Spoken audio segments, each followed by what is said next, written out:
김요한이 처음으로 자신의 총수입을 공개한 그날, 스튜디오의 공기는 단순한 놀라움을 넘어 일종의 긴장과 기대감으로 가득 차 있었다. KBS 뉴스부의 차분하고도 권위 있는 분위기 속에서 이소정 앵커는 언제나처럼 침착하게 인터뷰를 이끌어가고 있었지만 김요한의 입에서 흘러나온 숫자는 그 모든 균형을 단숨에 깨뜨리기에 충분했다.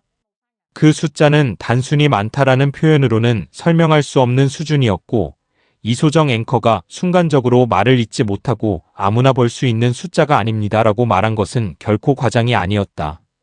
김요한은 겉보기에는 평범한 인상을 주는 인물이다.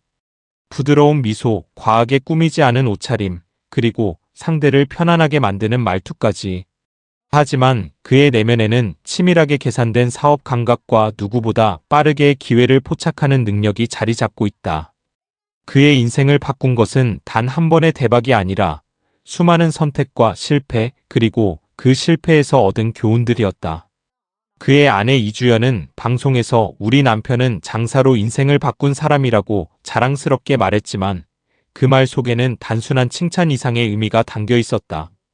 그녀는 김요한이 어떤 과정을 거쳐 지금의 위치에 올라섰는지를 누구보다 가까이에서 지켜본 사람이기 때문이다. 그녀의 눈빛에는 자부심과 동시에 그 과정이 얼마나 쉽지 않았는지에 대한 기억이 스며 있었다. 김요한의 사업은 단순히 한 분야에 국한되지 않는다. 처음 시작은 작은 음식점이었다. 번화가도 아닌 유동인구가 많지 않은 골목에 위치한 그 가게는 초기에는 하루 매출이 겨우 임대료를 감당할 수준이었다.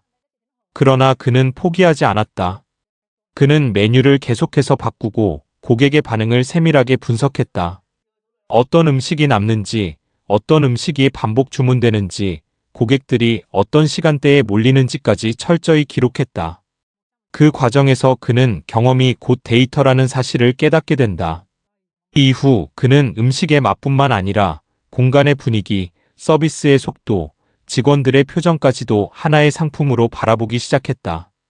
그 결과 그의 음식점은 점점 입소문을 타기 시작했고 결국 지역 내에서 줄을 서야 들어갈 수 있는 인기 가게로 성장하게 된다. 하지만 김요한은 여기서 멈추지 않았다. 그는 음식점에서 얻은 수익을 다시 투자하기 시작했다. 그가 선택한 다음 분야는 의외로 시계 매장이었다. 많은 사람들이 왜 음식 장사를 하던 사람이 갑자기 시계 사업에 뛰어드는지 이해하지 못했지만 김요한에게는 분명한 전략이 있었다. 그는 음식점을 통해 확보한 고객층 중 상당수가 일정 수준 이상의 소비력을 가진 사람들이라는 점에 주목했다. 그리고 그들에게 자연스럽게 다음 소비를 유도할 수 있는 아이템으로 시계를 선택한 것이다. 시계 매장은 단순한 판매 공간이 아니었다. 그는 그곳을 경험형 공간으로 만들었다. 고객들이 단순히 물건을 사는 것이 아니라 시간을 선택하고 자신의 가치를 확인하는 공간으로 느끼도록 설계했다. 고급스러운 인테리어, 조용한 음악, 그리고 고객 한 명 한 명에게 집중하는 상담 방식은 빠르게 입소문을 탔다. 이소정 앵커가 놀랄 수밖에 없었던 이유는 바로 이 확장성에 있었다. 김요한의 수입은 단순히 한 사업에서 나오는 것이 아니라 서로 연결된 구조 속에서 계속해서 증폭되고 있었기 때문이다. 음식점에서 시작된 고객 경험은 시계 매장으로 이어지고 다시 또 다른 투자로 확장되는 구조였다. 이주연은 방송 내내 남편을 바라보며 미소를 지었지만 그녀 역시 단순한 관찰자가 아니었다. 그녀는 사업 초기부터 김요한과 함께 고민하고 때로는 현실적인 조언을 건네며 중요한 의사결정에 영향을 준 인물이다. 특히 확장 과정에서 리스크를 조절하는 역할을 맡았다는 점에서 그녀의 존재는 매우 중요하다.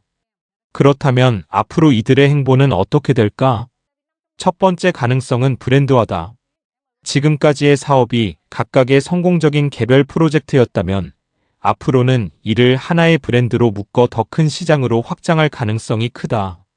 음식점, 시계 매장, 그리고 향후 추가될 사업들까지 하나의 라이프스타일 브랜드로 통합된다면 김요한의 영향력은 단순한 사업가를 넘어 문화적 아이콘으로까지 확장될 수 있다. 두 번째 가능성은 투자자로의 전환이다. 이미 충분한 자본과 경험을 갖춘 그는 이제 직접 운영하는 것에서 벗어나 다른 창업자들에게 투자하는 방향으로 나아갈 수도 있다. 특히 자신과 비슷한 출발점을 가진 사람들에게 기회를 제공하는 방식은 그의 이미지와도 잘 맞는다. 세 번째는 갈등이다.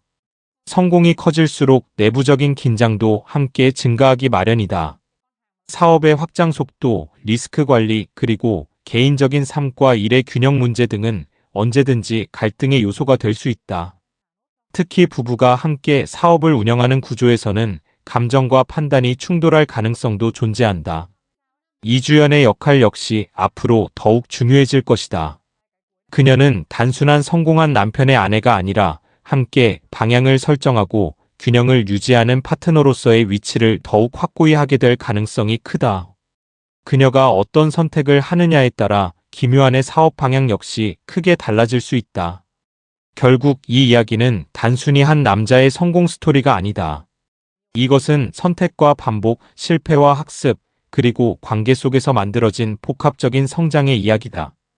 김유한이 공개한 총수입이라는 숫자는 그 자체로 놀라운 결과이지만 그 숫자 뒤에 숨겨진 과정과 구조를 이해할 때 비로소 진짜 의미가 드러난다. 그리고 아마도 그가 다음에 공개하게 될 것은 단순한 수입이 아니라 어떻게 그런 결과를 만들었는지에 대한 더 깊은 이야기일 것이다.